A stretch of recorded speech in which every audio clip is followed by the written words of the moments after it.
Hey friends, it's Laura with Laura's Handmade Haven. Welcome or welcome back. I'm so glad you joined me today. All right, so if you've been watching my channel for a while, you know that I love vintage everything. I love vintage chokers, vintage clothing, vintage jewelry, vintage purses, vintage suitcases, vintage sewing machines, vintage everything. I also love vintage coasters. However, these sweet little beautiful green glass coasters, I have a love-hate relationship with them because when you put your drink on here with any condensation whatsoever, you go to pick it up and bam, the coaster comes with it and then it hits your table, and that is not good. So I'm gonna come up with a solution today to share with you just in case you have the same dilemma in your house. The first thing I'm gonna do is turn my fabric right sides together. And I am going to take my circle ruler and just draw around it. Now I'm using red because, well, it shows up really well on the camera for me. I know you're probably thinking you're drawing too close, but oh no, no, no. Just wait until you see this. Full disclosure, I messed up my fabric. I traced on the wrong side earlier, so I'm gonna have to do this a little differently than I would have normally. Normally, I would have just went 1, 2, 3, 4, right on up the line. But like I said, I kind of messed up earlier, so live and learn. Now, the next thing I'm gonna do is just cut out this fabric.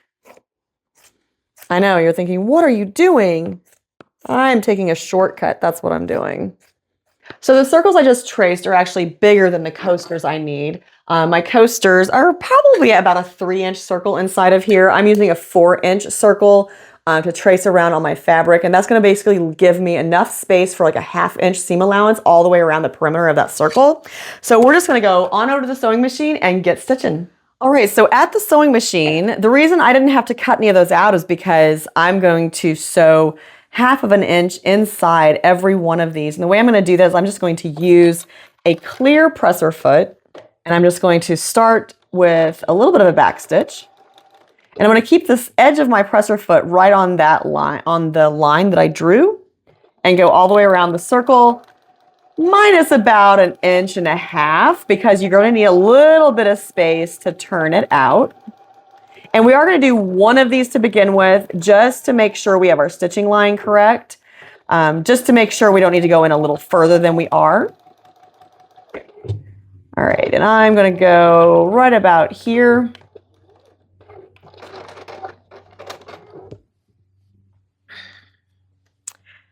And I'm just going to cut this.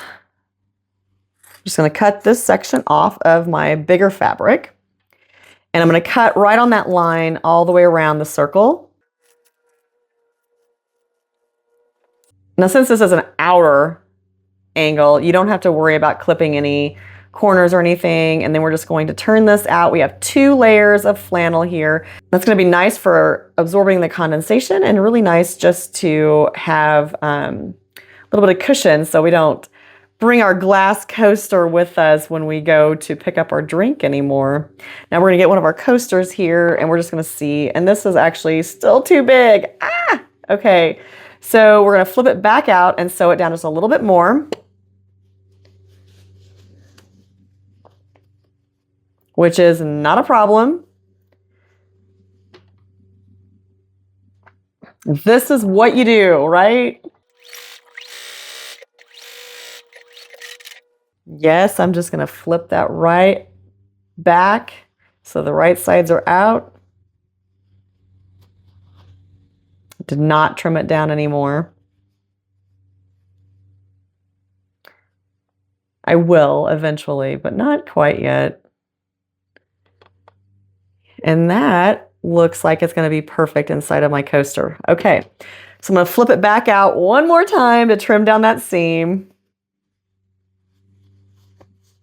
Do you guys do this? Do you like come up with projects? You're like, okay, this is what I need. How can I make this work? I do. I do this so often, actually. I'm like, I can make that. It'll be lickety-split easy.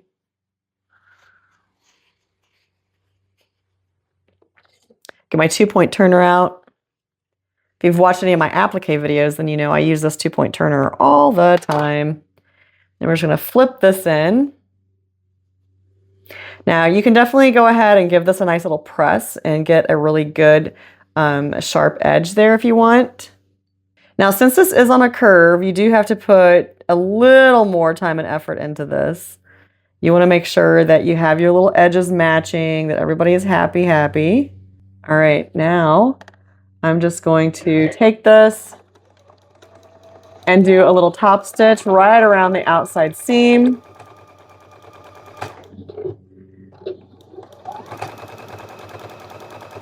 Now the good thing about these is if they get cruddy, because you know sometimes coasters do get cruddy from drinks and things sitting on them, that you can throw these in your laundry. I would probably put them in a lingerie bag or something just so you don't lose them. Get them stuck in someone's pant leg or something. It'd be kind of weird walking down the hallway and have it fall out on you. That happens to my husband all the time with dryer sheets because, well, I don't keep track of them sometimes. All right, so now I have this little coaster insert for my coaster.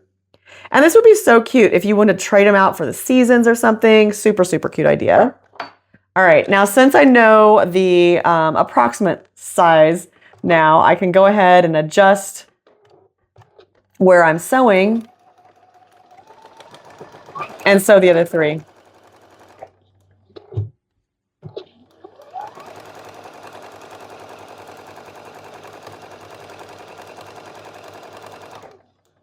Remember, you leave a little opening there, otherwise you won't be turning it out. Now, if you have a serger and you don't care about them being the finished edge, you could definitely do this and then just serge the edges with wrong sides together with your right sides out and just serge around the circle. And you wouldn't have to turn and do the top stitch. You could just have a little serged edge coaster. I did that in one of the videos with the vintage quilt for some square coasters, and they turned out really cute. So you can see I'm about 1/8 of an inch or maybe 1/4 of an inch in from the red circle or the red line that I drew. All right, so I have my 4 circles sewn and now they're inside my little coasters.